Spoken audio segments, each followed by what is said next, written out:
going on, guys? Anthrax here. So today I have a new election video for you, and I'm going to be going over the electoral map and seeing how the Democrats could potentially beat President Trump and win the White House in 2020. So, as I mentioned in previous videos, Joe Biden is most likely going to be the Democratic nominee, so I'm just using Joe Biden's name as the Democratic nominee. But if something does change, I'll change it in future videos, but I'd expect it to be Joe Biden for now. So with that said, what is the Democrat situation going into 2020 for winning the Electoral College map? Now, I'd say up until President Trump, the Democrats have always had a slight advantage in modern times when it comes to the electoral map. And the reason for this is because states like California, New York, and Illinois, that's like literally 75 plus 29. That is 104, I believe. Oh, I really hope I got that right. 104 electoral votes for the Democrats automatically. Not to mention, they have several other states such as Washington, Oregon, Massachusetts, New Jersey, Maryland, and D.C. All different types of states that have tons of electoral votes, because that's where all the population is.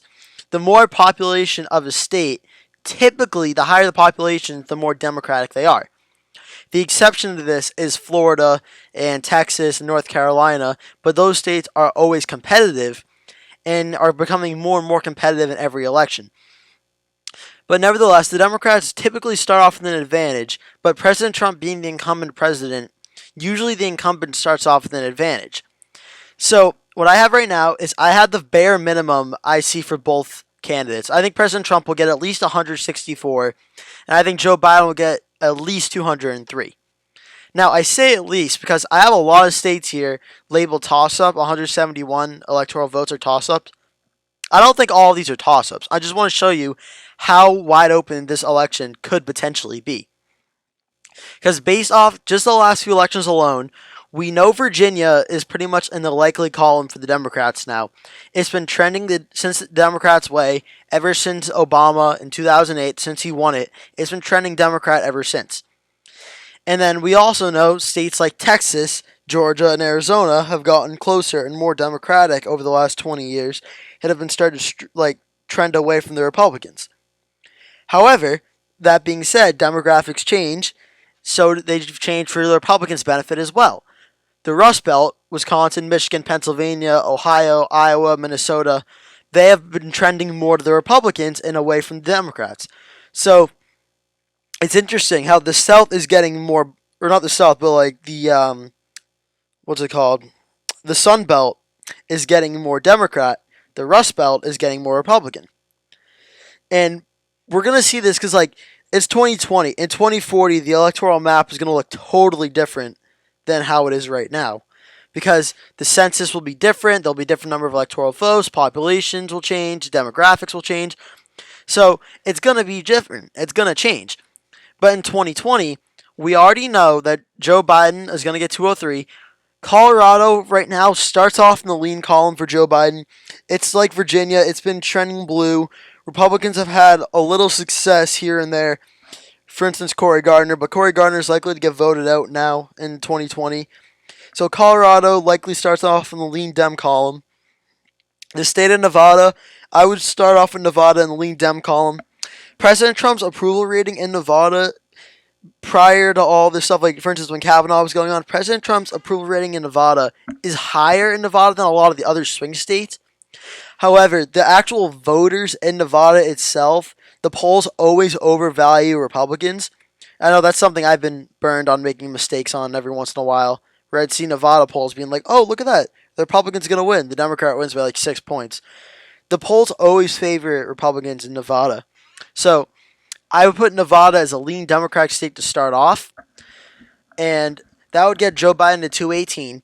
However, this isn't all bad news for President Trump at this time. Two states that went to President Trump last time around in 2016 by big margins were Ohio and Iowa, and I would put both those states in lean to start off for President Trump right now. Now, the reason Ohio and Iowa is prior to this whole coronavirus situation, the economy was doing very well, and Ohio and Iowa were definitely feeling the benefits of that. Also, President Trump to pull the U.S. out of NAFTA and he renegotiated into the USMCA. That definitely helped out Iowa and Ohio and the rest of the Rust Belt as well. So I think Iowa and Ohio are still in the lean column even after all this coronavirus stuff. And if the economy gets better going into Election Day, I expect the margins in those states will get even bigger. However, the state of Georgia, well, not however, actually, furthermore, Georgia I would still put in the lean column for President Trump right now. I think Georgia is trending blue and could be voting Democrat in the next 10 years. I just don't really see it like, well, I know Georgia will definitely be Democratic or very close to going blue within 10 years. Probably by 2024, I'd say, is more likely in Georgia. But President Trump, I think, will win Georgia for now. North Carolina, I still see North Carolina going for President Trump at this time. President Trump has the appeal to keep winning in North Carolina. And I think that demographically, Joe Biden just won't be able to turn out African Americans as well as Barack Obama could in 2008. So that will get President Trump to 219. I think President Trump will also win Florida. I think President Trump making it his home state, given his high approval rating and his friendship with Governor DeSantis, who's very popular, I think President Trump's almost a lock to win Florida. However, how does Joe Biden win? President Trump's already at 248 within striking distance. Joe Biden, the best thing he has going for him is he was born in Pennsylvania, he's still pretty popular throughout the Rust Belt, and he's the vice president for Barack Obama. If Joe Biden wins, that's how Biden is going to win. For starters, Michigan will flip back for Joe Biden to win. Michigan might flip back to Joe Biden anyway, but that is definitely a big key indicator whether or not Joe Biden's doing good. The next one, Minnesota. Minnesota, if all of Gary Johnson's voters, or Evan McMullin, the third party Republican kind of anti-Trump candidate, if all of Evan McMullin's voters went to Trump, he would have won in Minnesota. So Minnesota is becoming very close and very competitive. However, for President Trump to win Minnesota, he needs to win those voters. But if Joe Biden can do better than Hillary and overperform her in Minnesota, which I'm pretty sure Joe Biden will be able to do, then Joe Biden should be able to win Minnesota by about 2 or 3 points. This is a big one for Joe Biden. Pennsylvania. If Joe Biden can flip back Pennsylvania and take it away from President Trump, that could be it for Trump, to be honest. It really could. Because when you look at the 3 states left, New Hampshire, Arizona, and Wisconsin, all 3 are going to be very close, very, very contested, and could decide the election. If President Trump, for instance, wins Pennsylvania, President Trump needs 2 more electoral votes to win the presidency. Don't forget, Nebraska's 2nd district is out there too. I think at this moment, President Trump probably wins Nebraska's 2nd district narrowly. So, President Trump is 1 electoral vote away if he wins Pennsylvania. That's why it is crucial for Joe Biden to go out and win Pennsylvania. Pennsylvania is where Joe Biden was born. He's from Scranton, Pennsylvania. Joe Biden needs to put the effort out there to win Pennsylvania. Because if he can win Pennsylvania, then even if Trump wins Michigan, President Trump still needs to rely on winning Wisconsin, Arizona, and New Hampshire. Or he'll have to win one of Wisconsin and Arizona and then could lose New Hampshire. But if Joe Biden can take away Pennsylvania and he can take away Michigan and hold Minnesota, this puts President Trump in a really bad spot. And if you're Joe Biden, his campaign, that's exactly what you want.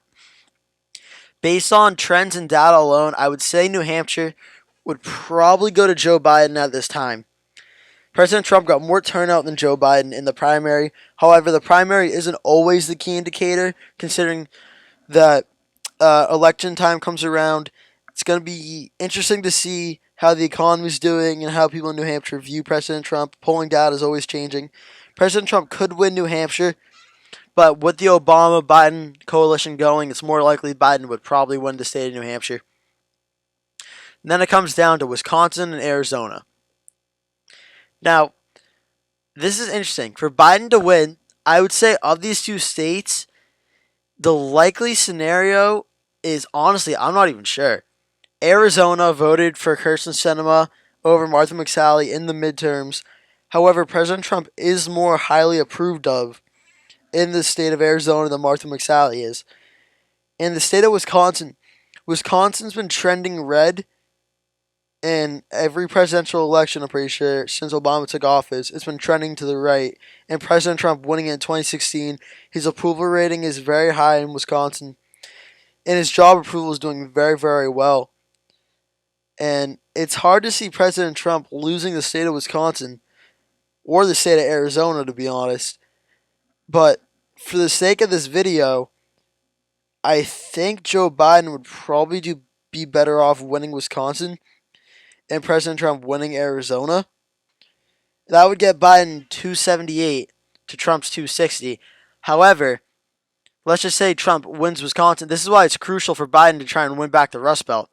If Trump wins just Wisconsin alone and loses Michigan and Pennsylvania, he would technically still win. It would only be by 2 electoral votes. It would be the closest margin in modern history, but Trump would still win. So that's where Biden needs to make up ground and say Arizona. If he flips Arizona, then Biden would win with 279 to 59. Let's say Trump wins Arizona. Okay, where could Biden make up ground? Well, Obama won North Carolina. If he can somehow get the same coalition going that Obama got, maybe he can flip North Carolina and win there. And then if he can't do that in North Carolina, the only other option I really see for Joe Biden is Florida. Florida is a state that typically favors the incumbents in the presidential election. It typically looks very good for conservatives alone, but also in presidential elections, incumbents almost always win. If Joe Biden can flip Florida, and he can do it early on into the night, on election night, it's going to be a very bad night for President Trump. Because if Florida's going blue, then Wisconsin's probably going blue as well. And there's a pretty good chance that Ohio might be going blue as well. But nevertheless, Joe Biden, I think most likely scenario for him winning, he probably wins in Wisconsin, but still loses Arizona, I'd say. So if Biden wins, I'd expect it to be very, very close.